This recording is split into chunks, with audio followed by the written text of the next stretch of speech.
Good morning students. हम start कर रहे हैं बेसिक कंसेप्ट ऑफ केमिस्ट्री का एक और टॉपिक जिसका नाम है लॉ ऑफ मल्टीपल प्रोपोर्शन। इससे पहले हम और बाकी के लॉ हम पढ़ चुके हैं। 3 लॉ हमने पढ़ लिए हैं। फर्स्ट था हमारा law of conservation of mass, second था हमारा law of constant proportion, third हमने पढ़ा लॉ ऑफ मल्टीपल प्रोपोर्शन और फोर्थ हम पढ़ रहे हैं लॉ ऑफ रेसिप्रोकल प्रोपोर्शन। तो चलिए पहले लिख लेते हैं फिर आपको समझाते हैं। क्या होगा? The ratio of masses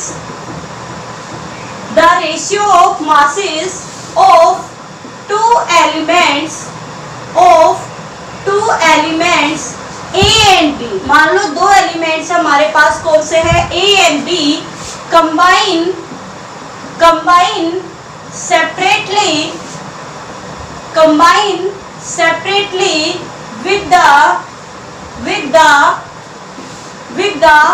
fixed mass of element C। भाई 2 एलिमेंट्स है A और B जो कंबाइन हो रहे हैं फिक्स मास से, जो कौन सा है? एलिमेंट C का is either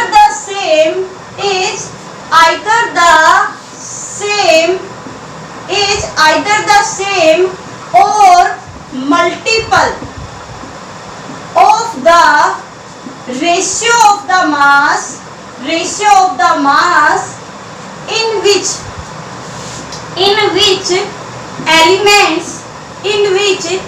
elements A and B combine with each other।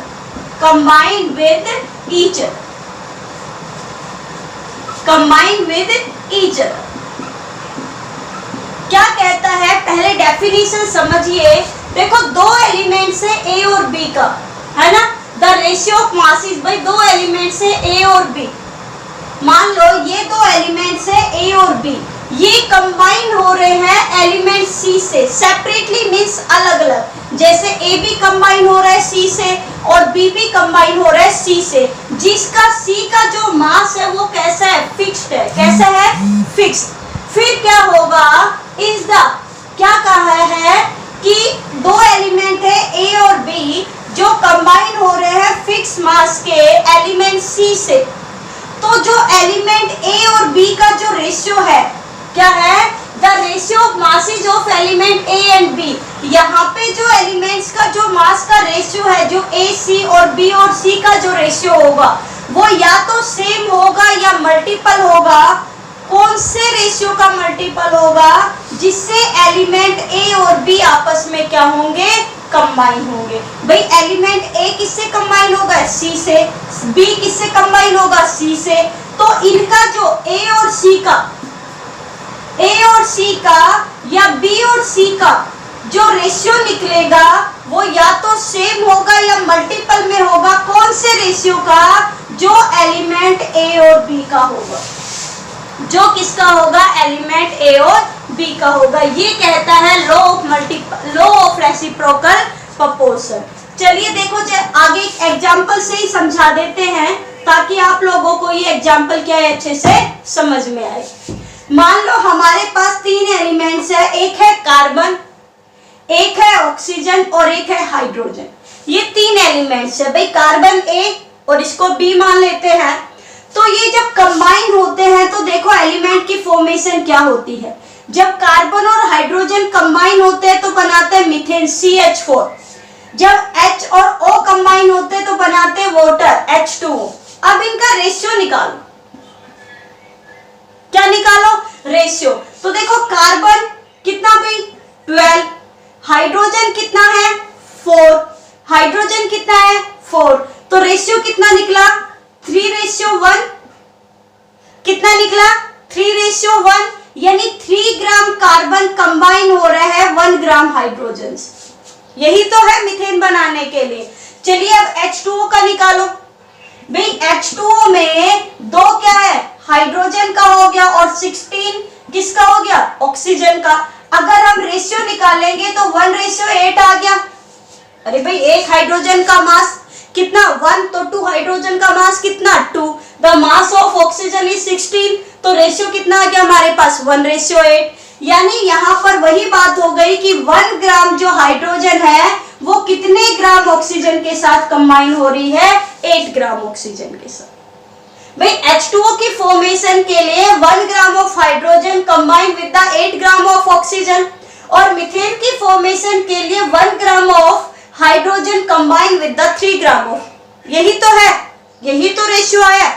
तो यहाँ देखिए हाइड्रोजन का मास रेशियो कैसा है, दोनों में फिक्स आया 1 और 1। तो यही तो कहा है the ratio of masses of elements A और बी, ये आ गया मास का रेशियो किसका, एलिमेंट ए और बी का, कब, जब ये किसी थर्ड एलिमेंट से क्या हो रहे हैं, कंबाइन हो रहे हैं। ठीक है, अब ये मास का रेशियो क्या होगा, इस मास का रेशियो या तो सेम आएगा, या तो कैसा आएगा, सेम आएगा, या उसके मल्टीपल में आएगा, कब, जब ये दोनों भी आपस में क्या होंगे, कंबाइन होंगे। यानी यहाँ पर जब ये कंबाइन होंगे कार्बन और ऑक्सीजन, तो इसका रेशियो कितना आना चाहिए, 3:8, या इसके मल्टीपल में आना चाहिए। चलो देखते हैं 3:8 आता है नहीं है। भाई कार्बन और ऑक्सीजन कंबाइन हुए तो क्या बनाएंगे, CO2, क्या बनाएंगे, CO2। चलिए CO2 का निकालो रेशियो, कार्बन का कितना होता है 12, 1 ऑक्सीजन का मास कितना होगा 16, तो 2 का कितना हो जाएगा 32। तो रेशियो कितना आ गया भाई, 4 से कट हो गए दोनों, तो रेशियो कितना आ गया 3:8। तो आया या नहीं, यानी यहाँ 3 ग्राम ऑफ कार्बन कंबाइन होगा 8 gram of oxygen to form the carbon dioxide. अब आपको अच्छे से समझ में आ गया होगा। तो क्या कहता है कि जो ये रेशियो है, कौन सा रेशियो, जब ये ए और बी एलिमेंट, जब थर्ड एलिमेंट जिसका मास फिक्स है उससे कंबाइन होते हैं, तो इनका जो ये रेशियो है वो या तो सेम आता है या उसके मल्टीपल में आता है, कब, जब ये दोनों आपस में क्या होते हैं, कंबाइन होते हैं। तो ये था कौन सा, लॉ ऑफ रेसिप्रोकल प्रोपोर्शन। यहां देखिए इसका रेशियो कैसा है, फिक्स है। चलिए एक और एग्जांपल करते हैं जिससे आपको और अच्छे से समझ में आ जाए।